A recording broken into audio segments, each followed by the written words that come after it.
మన గవర్నమెంట్ అంటే ఆంధ్రప్రదేశ్ ప్రభుత్వం లులు షాపింగ్ మాల్కి కోసమని చెప్పేసి అత్యంత రద్దీ ప్రదేశంలో విజయవాడలో ఆర్టీసీ స్థలాన్ని కట్టబెడుతోంది. దీని మీద ఆర్టీసీని ఆ స్థలం అప్పగించేందుకు చూడాల్సిందిగా జిల్లా కలెక్టర్ని ఆదేశించిందంట ప్రాధికార సంస్థ. అసలు ఆర్టీసీకి సంబంధించినటువంటి స్థలం పాత బస్ స్టాండ్కి సంబంధించి అది అసలు ఆ లులు షాపింగ్ మాల్కి ఇవ్వాలన్న కారణం ఏంటి, ఎందుకు ఇవ్వాలి? అసలు వాళ్ళు వ్యాపారం చేసుకోవాలనుకుంటే గుంటూరు విజయవాడ మధ్యలో చాలా భూములు ఉన్నాయి కదా, అక్కడ ఇవ్వచ్చు కదా.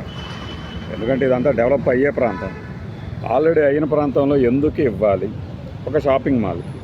వాళ్ళు చెప్పేది ఏంటి, విపరీతమైన షాపింగ్ జరుగుతుంది ఇక్కడ, మంచి బిజినెస్ జరుగుతుంది, ఎకానమీ డెవలప్ అవుతుంది. మనం షాపింగ్ చేస్తే ఎకానమీ డెవలప్ అవ్వటం కాదు, మన దగ్గర ఉన్న డబ్బులు ఖర్చు అయిపోతాయి, కొనుగోలు శక్తి లేకపోయినా కూడా పెరిగినట్టుగా అనిపిస్తుంది. కానీ అసలు షాపింగ్ మాల్స్ కోసం అని చెప్పేసి ప్రభుత్వ స్థలాలు ప్రైవేటు షాపింగ్ మాల్స్కి అవసరమా? దాన్ని వేరే రకంగా ఇవ్వచ్చు కదా అంటే 99 ఏళ్ళు మేము అమ్మట్లేదు, లీజుకే ఇస్తున్నాం అంటారు. లీజుకి ఇస్తే మాత్రం అలా జరుగుతుందా? ఎందుకు లులు షాపింగ్ మాల్ మీద అంత ప్రేమ ఎందుకు?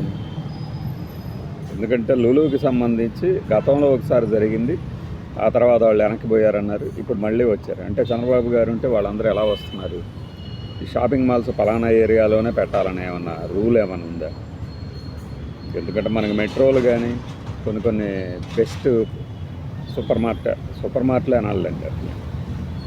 అంటే భారీగా ఉండే కొనుగోళ్ళవి ట్రాఫిక్ సమస్యల కోసం అని చెప్పి కూడా టౌన్ బయట పెడతా ఉంటుంది. మన వాళ్ళకి అది సరదాలాగా కూడా ఉంటుంది, షాపింగ్ చేసుకోవడానికి ఒకరోజు ఆట విడుపులాగా లాంగ్ డ్రైవ్కి వెళ్ళినట్టు ఉంటుంది. ఇవన్నీ వదిలేసేసి అదే స్థలంలో ఇస్తాం మేము, దానికి సంబంధించిన పనులు కూడా చూడండి అంటే ఎలా? దాని మీద ఆరోపణలు అలానే విమర్శలు వస్తున్నాయి కదా, అయినా కూడా పట్టించుకోకుండా ముందుకే వెళ్తున్నారంటే ఏందా మతలబు? లులు మీదే ఎందుకు అంత ప్రేమ? నాకు తెలిసి చాలామంది మన సోషల్ మీడియా ఇన్ఫ్లుయెన్సర్లు, నెరేటివ్ ఎక్స్పర్ట్లు వీళ్ళందరూ పెట్టే ఉంటారు ఈ పాటికి ఇట్లాంటి వీడియోలు. బాయ్.